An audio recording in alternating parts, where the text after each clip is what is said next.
Bonjour à tous, dans la vidéo d'aujourd'hui, on va fabriquer des éperons pour ces chaussures. Alors j'ai trouvé ces chaussures chez Emmaüs et elles vont être parfaites pour compléter ma tenue de cow-boy. Vous pouvez voir, voilà, elles ont un petit style hein, quand même. Alors il y a quand même cette partie-là, là, elle est plutôt sympa, mais elle va m'embêter pour mettre les éperons parce que je vais faire des éperons que je peux enlever. Donc je vais les mettre là en fait et donc les sangles là elles vont me gêner, donc on va commencer par les enlever. Allez, c'est parti. J'ai d'abord commencé par essayer d'utiliser les pinces pour enlever le rivet et je me suis rapidement rendu compte que ça allait être très compliqué de pouvoir passer entre le rivet et le cuir. Donc j'ai finalement décidé de scier le rivet par l'intérieur, là où entre les deux plis du cuir, pour avoir une découpe qui soit propre et que je puisse enlever le rivet assez facilement. J'ai aussi reproduit l'opération sur la deuxième botte évidemment, et ensuite j'ai pu enlever l'anneau en cuir et nettoyer la partie métallique de cet anneau qui était, il faut le dire, assez sale. Donc ça y est, j'ai réussi à enlever les anneaux en cuir qu'il y avait autour. Ils sont juste là. Je vais les garder pour pouvoir les remettre si j'ai envie. En fait, j'ai gardé la sangle, la lanière ici, la lanière en cuir, et j'ai acheté des vis Chicago, comme ça si j'ai envie, je peux rattacher une partie de l'anneau métallique autour, à l'intérieur de cette languette, pour pouvoir remettre les cercles. Et comme c'est des vis Chicago, je peux le démonter et le remonter à volonté. Donc maintenant je vais vous montrer comment j'ai réalisé les parties métalliques des éperons, et ensuite on va réaliser les sangles pour pouvoir les maintenir. Pour réaliser la partie métallique des éperons, j'ai tout d'abord commencé par couper plusieurs morceaux dans une barre en inox.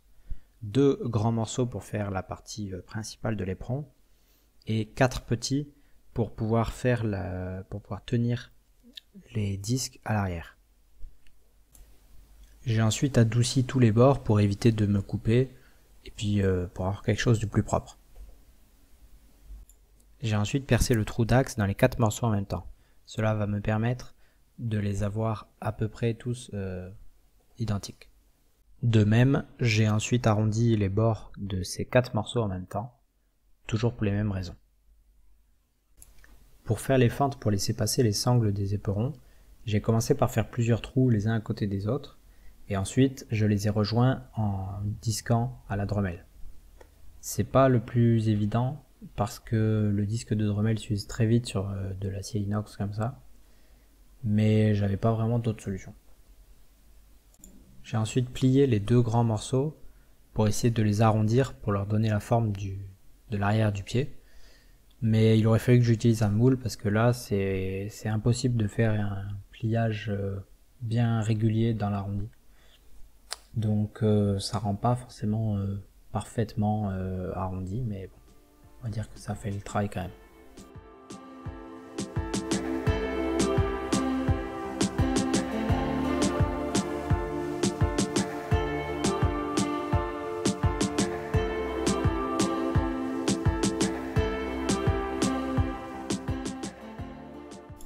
Et enfin le soudage, je commence par souder l'un des petits morceaux juste avec un point, juste histoire de le tenir. Ensuite je vais venir mettre des écarteurs pour avoir pile poil la bonne distance, pour venir souder le deuxième morceau. Je mets aussi l'axe pour être sûr que les 2 trous soient bien alignés. Et ensuite je peux enlever les écarteurs et faire les lignes pour faire une jolie soudure tout du long.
Donc maintenant, on va découper les sangles qui vont bien aller avec les boucles que j'ai achetées. Et puis voilà quoi, c'est parti. Je commence par régler mon coupe-bande à la bonne largeur et ensuite je passe le cuir dedans. Évidemment, comme je suis un boulet, j'ai fini par dériver et du coup j'ai eu un morceau qui servait à rien. Ensuite, dans ces bandes, je viens couper des petits morceaux de la longueur qu'il me faut. Et je garde le reste pour pouvoir faire des tests de teinture. Je marque la position de mes trous et je viens ensuite les percer à l'aide de ma presse à poinçon. Pour laisser passer la tige des boucles de ceinture, je coupe au cutter entre deux poinçons afin d'avoir un trou oblong. Ensuite, j'ai pu commencer la teinture. J'ai d'abord voulu essayer avec mon aérographe que je venais d'avoir, mais le problème c'est que pour faire ces sangles, comme c'est des sangles qui n'ont pas grande importance, j'ai utilisé des chutes de cuir que j'ai achetées et qui sont directement traitées en fait pour imperméabilité. Et le problème c'est que du coup la teinture pénètre très mal dedans et il faut forcément de la teinture à l'alcool déjà et en plus elle pénètre mal quand même. Donc comme mon endroit n'était pas non plus super ventilé, c'était vraiment impossible et potentiellement dangereux d'utiliser l'aérographe pour ça. Donc j'ai fini par finir à la teinture à l'éponge et ça allait mieux comme ça.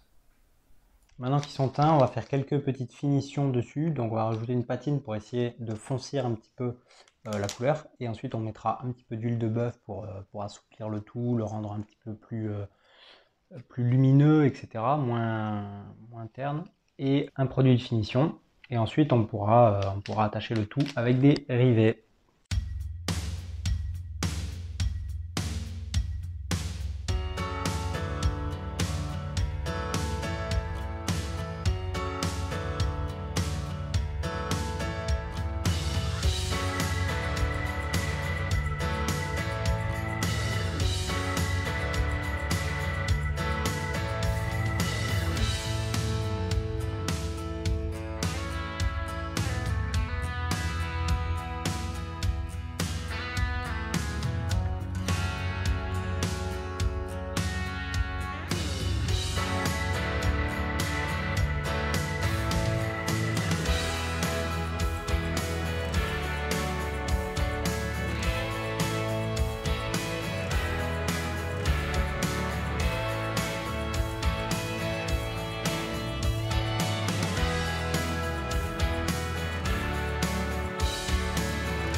Donc ça y est, j'ai fini mes deux éperons pour ma paire de chaussures. Je peux les enlever, comme j'avais dit, comme ça je peux réutiliser les chaussures dans d'autres contextes. Et je peux aussi remettre les anneaux en cuir. Pareil, ça c'était selon ce que j'avais dit. Donc à l'arrière, bon, j'ai juste mis une rondelle. À la base, je voulais mettre un truc avec des pics pour faire un peu plus vrai. Le truc, c'est que c'est une galère à faire et puis en plus, ça risquait de me gêner plus qu'autre chose parce que j'ai pas vraiment besoin des pics et finalement, les éperons, c'est presque que pour faire du bruit sur mon costume. Donc il n'y avait pas spécialement besoin de plus. Donc on se retrouve dans 2 semaines pour la dernière pièce du costume de cow-boy. Et ensuite, je pourrai vous montrer le résultat tout entier. Je l'ai déjà tourné, donc j'ai vraiment hâte de vous montrer tout ça. Et voilà, donc maintenant je vous laisse avec quelques images des bottes pour que vous puissiez voir les petits détails, même s'il n'y en a pas beaucoup sur les bottes. C'est toujours intéressant de voir d'un peu plus près. Allez, à plus!